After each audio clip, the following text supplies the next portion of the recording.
नमस्कार दोस्तों, मैं सुनील कुमार आपका स्वागत करता हूं आपके अपने चैनल क्या ऐसा होता है में। दोस्तों, क्या आप जानते हैं त्र्यंबकेश्वर के अलावा कालसर्प दोष की पूजा और कहां कहां होती है? चलो, आप नहीं जानते तो मैं आपको बताने जा रहा हूं कि त्र्यंबकेश्वर के अलावा भी 6 जगह ऐसी हैं जहां पर कालसर्प दोष की पूजा की जाती है। वो सारी चीजें मैं बाद में बताऊंगा कि सर्वोत्तम जगह कौन सी है और उसके अलावा की जगह कौन सी है। लेकिन सबसे पहले मैं आपको बता रहा हूं वो 6 जगह जहां पर काल सर्प दोष की पूजा बड़े विधि विधान से की जाती है और लोगों की भी मान्यता है कि वहां पर पूजा कराने से हमको अच्छे परिणाम मिले हैं। तो दोस्तों, उनमें सर्वोपरि सबसे पहले अगर मैं बात करता हूं तो त्र्यंबकेश्वर की। त्र्यंबकेश्वर के बारे में जो लोगों की मान्यताएं, धारणाएं या फिर जैसे अगर हम पुराणों के माध्यम से बात करते हैं तो वहां पर बताए जाते हैं कि पृथ्वी पर त्र्यंबकेश्वर ही एक ऐसी जगह है जहां पर ब्रह्मा जी, विष्णु जी और महेश तीन रूप में, इसीलिए उन्हें त्रिपुंडी बोलते हैं, तीन रूप में वहां पर साक्षात रूप से मौजूद हैं। पहली बात। दूसरी बात मैं आपको बता रहा हूं कि वहां पर उसे महाशमशान क्षेत्र बोलते हैं, उसे सती क्षेत्र भी बोलते हैं। सती के बारे में मैं आपको पहले से ही बता चुका हूं। तीसरी बात एक और बता रहा हूं कि वहां पर पवित्र गोदावरी माता है वहां पर। और चौथी बात बता रहा हूं, आप शिव पुराण के माध्यम से पढ़ना, अहिल्या, जो माता अहिल्या थी उनके बारे में भी ये स्थान बहुत ज्यादा फेमस है। इसीलिए त्र्यंबकेश्वर सबसे पहले स्थान पर आता है। त्र्यंबकेश्वर जहां पर काल सर्पदोष की पूजा का फल अति शीघ्र मिलता है और बहुत बेहतरीन मिलता है। दोस्तों, अगला नंबर मैं आपको बताने जा रहा हूं। दूसरा नंबर है काल सर्पदोष पूजा का, वो है बद्रीनाथ धाम। बद्रीनाथ धाम के बारे में आपने काफी जगह पढ़ा होगा, सुना होगा, और आजकल तो न्यूज वगैरह जब चार धाम की यात्रा शुरू होती है तो उसके बाद केदारनाथ, बद्रीनाथ लोग जाते हैं, तो इसलिए आपने सुना होगा न्यूज के माध्यम से भी। बद्रीनाथ धाम में ब्रह्म कपाली नाम की एक जगह है। ब्रह्म कपाली, ब्रह्म कपाली नाम की जगह पर ही एक फेमस मंदिर है भोलेनाथ का, और उसके पास ही वहां पर और पूजा की जाती है। काल सर्पदोष की बड़े विधि विधान से पूजा की जाती है और माना जाता है कि नाग पंचमी वाले दिन वहां पर असंख्य लोग काल सर्पदोष की पूजा कराते हैं। ये दूसरा स्थान था। तीसरा नंबर बता रहा हूं आपको। तीसरी जो जगह है वो है केदारनाथ धाम। अभी बताया था ना आपको, केदारनाथ, बद्रीनाथ। तो केदारनाथ धाम, वहां पर फेमस केदारनाथ जो धाम है वहीं के पास थोड़ी सी दूरी पर त्रिजुगी नारायण मंदिर है। त्रिजुगी नारायण मंदिर ये केदारनाथ धाम में ही स्थित है और यहां पर भी काल सर्पदोष की पूजा बड़े विधि विधान से की जाती है, बड़े विधि विधान से। केदारनाथ धाम वैसे ही फेमस है क्योंकि जैसे आपको पता होगा, नाम से भी अगर आप समझ पा रहे होंगे, त्रिजुगी नारायण मंदिर, केदारनाथ और बद्रीनाथ धाम ये चार धाम की यात्रा के नाम से ही फेमस है। दूसरी बात, केदारनाथ के धाम के पास ही एक जगह ऐसी है जहां से पांडवों को स्वर्ग मिला था, स्वर्ग गए थे। नर और नारायण, नर और नारायण, नर और नारायण आप उस क्षेत्र में देख सकते हैं। और वैसे भी हर लोक में, सतलोक से लेके कलयुग तक, सॉरी, सतयुग से लेके कलयुग तक नारायण का जो नाम या नारायण का जो पाठ किया जाता है, नारायण का जो नाम लिया जाता है, मतलब यह है कि आपको मोक्ष मिल गया। अगर आप नारायण शब्द का बार बार उपयोग कर रहे हैं, नारायण का उच्चारण कर रहे हैं, तो इसका मतलब यह है कि आपके पाप आपके मुंह से बाहर निकल गए और आपकी आत्मा शुद्ध हो गई और ये मान लो कि आपको स्वर्गलोक मिलेगा। क्योंकि जैसे हमने पितृदोष की पूजा कराई थी तो वहां पे भी अपने पितरों को मोक्ष गति देने के लिए हम नारायण की पूजा करते हैं। तो दोस्तों, तीसरा स्थान ये था। चौथा स्थान की अगर मैं बात करता हूं तो चौथा स्थान भगवान विष्णु का सर्वप्रिय स्थान, प्रयाग। भगवान विष्णु जी प्रयाग के नाम से सुनकर बहुत खुश होते हैं। जैसे भगवान शिव काशी के नाम से, भगवान श्री कृष्ण वृंदावन के नाम से, इसी तरह और द्वारका के नाम से भी।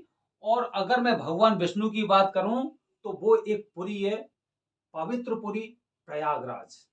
प्रयागराज के तट पर जो संगम का तट है वहां पर भी काल सर्प दोष की पूजा बड़े विधि विधान से की जाती है। और लोगों की मान्यता है कि वहां पर भी कालसर्प दोष की पूजा कराने से बहुत अच्छे अच्छे परिणाम और अतिशीघ्र परिणाम मिलने लगे हैं। दोस्तों अगर मैं पांचवें स्थान की बात करता हूं, पांचवें स्थान का जो मंदिर है वो तमिलनाडु के नागरकोइल डिस्ट्रिक्ट में स्थित है और उस टेम्पल का नाम है नागराज टेम्पल। नागराज टेम्पल या फिर उसे त्रिनागेश्वर वासुकी नाग मंदिर भी बोलते हैं। वासुकी नाग, वासुकी नाग के बारे में जानते हो आप? वासुकी नाग वही है जो भगवान शिव के पास रहते हैं। शेषनाग के बाद वासुकी नाग को नागों का राजा माना जाता है, ये मान्यता है। तो त्रिनागेश्वर वासुकी नाग मंदिर ये बहुत ही ज्यादा फेमस है। वैसे ये है कि अगर आप आज गूगल में सर्च करेंगे त्रिनागेश्वर वासुकी नाग मंदिर, तो काफी जगह बताएगा। काफी बार वो आपको उत्तर प्रदेश में दिखाएगा, काफी बार हो सकता है आपको यहाँ पे उत्तराखंड में दिखा सकता है, लेकिन जो फेमस मंदिर है वो नागरकोइल तमिलनाडु में है और वहां पर भी कालसर्प दोष की पूजा की जाती है। लोगों की मान्यता है कि वहां पर मात्र दर्शन करने से कालसर्प दोष के मतलब बहुत हद तक जो दोष होते हैं वो खत्म हो जाते हैं और राहु का दोष उस मंदिर के दर्शन करने से समाप्त हो जाता है, ऐसी लोगों की मान्यता है दोस्तों। और अंत में जो स्थान आता है कालसर्प दोष की पूजा के लिए, वो उस स्थान को कहते हैं महाकालेश्वर, मतलब उज्जैन। उज्जैन बाबा की नगरी, महाकाल की नगरी, जहां पर महाकाल ने, बाबा भोलेनाथ जी ने, और वहां पर दूषण दैत्य का वध किया था या अंत किया था। और आपको तो महाकाल बाबा के बारे में काफी बातें पता होंगी, जैसे कि वहां पर भस्म आरती की जाती है सुबह 4 बजे उज्जैन में महाकालेश्वर के मंदिर में, और वो पूरे भारत में, पूरी पृथ्वी पर फेमस है। वैसे भी एक कहावत कही जाती है, आकाशे तारक लिंगम पाताले हाटकेश्वरम मृत्यु लोके महाकालम त्रियम लिंगम नमस्तुते। मतलब मृत्यु लोक में अगर आपने महाकाल की पूजा नहीं की है तो आपकी जीवन की नैया को कोई भी शक्ति पार नहीं लगा सकती है, ये आप ध्यान रखना है। पाताले हाटकेश्वरम मृत्यु लोके महाकालम, मृत्यु लोक में महाकाल की पूजा की जाती है और महाकाल के अगर आपने दर्शन नहीं किए, उनको स्पर्श नहीं किया है, तो शायद मुक्ति मिलना बहुत कठिन होता है, बहुत कठिन होता है। ये हमने शिव पुराण में पढ़ा है, उसके आधार पर मैं आपको बता रहा हूं। इसीलिए हर इंसान को अपनी जिंदगी में कम से कम एक बार महाकाल के दर्शन करने चाहिए और वहां पर जाकर उनकी आरती में शामिल होना चाहिए। और कम से कम अगर हो सके तो आप वहां पर जो भस्म आरती होती है, भस्म आरती भी वहां पर आप कर सकते हैं। और सबसे बड़ी बात यह है कि त्र्यंबकेश्वर में अगर आप जाओगे, खाना तो आपको फ्री मिलेगा। वहां पे 2 वो चलते रहते हैं लंगर टाइप के, और वहां पर आपको 5 रुपए की पर्ची और 1 में फ्री में खाना मिलता है। बहुत अच्छा खाना होता है, स्वादिष्ट खाना होता है। इसके अलावा अगर रहने की बात करें तो वहां पर महाकाल की धर्मशाला है, एक और सूर्य पानी कुछ ऐसे करके नाम है, और उनकी भी धर्मशाला करीब 700 400 800 रुपए के आसपास में। नॉन एसी 400 रुपए का है और एसी 800 रुपए का रूम है। बड़े अच्छी जगह। और महाकाल अगर आप जाते हैं तो आपको मैं थोड़ा सा वो करना चाह रहा हूं कि महाकाल जाते समय 1-2 दिन का समय वहां पर गुजार के जरूर आना, जब भी महाकाल जा रहे हो, क्योंकि वो स्थान ऐसा है, इतना ऐसा स्थान है कि जब आप वहां पे जाते हो, अगर एक दिन अगर आप वहां पे रुकते हो ना, तो वो स्थान आपको बार बार बुलाता है। खैर दोस्तों, तो मैंने आपको ये 6 जगह बताई है जहां पर कालसर्प दोष की पूजा होती है।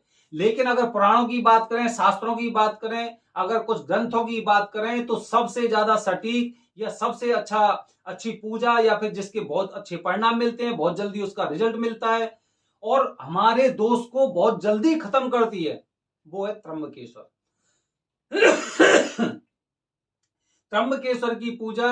त्र्यंबकेश्वर में पूजा कालसर्प दोष की सबसे ज्यादा फलदायी होती है, ये हम लोगों की मान्यता है और जैसा हमने महसूस किया है वो मैंने आपको बताया है। क्योंकि मुझे इन 5 जगह कालसर्प दोष की पूजा कराने वाले लोग अभी नहीं मिले हैं। लेकिन जिन्होंने त्र्यंबकेश्वर में कालसर्प दोष की पूजा कराई है उन लोगों का अनुभव बेहतरीन रहा है। केवल अच्छा नहीं, बेहतरीन रहा है। जिसने भी त्र्यंबकेश्वर में कालसर्प दोष की पूजा कराई है उसके बहुत ही बेहतरीन परिणाम आए हैं और लोगों से वो दोष भी खत्म हुआ है। तो दोस्तों, इस तरह मैंने आपको जानकारी दी है कि कहां कहां पर कालसर्प दोष की पूजा होती है। मेरी आने वाली वीडियो में कुछ और ऐसी जानकारी दूंगा जो आपको अच्छी लगेगी। धन्यवाद दोस्तों। जय हिंद, जय भारत, हर हर महादेव।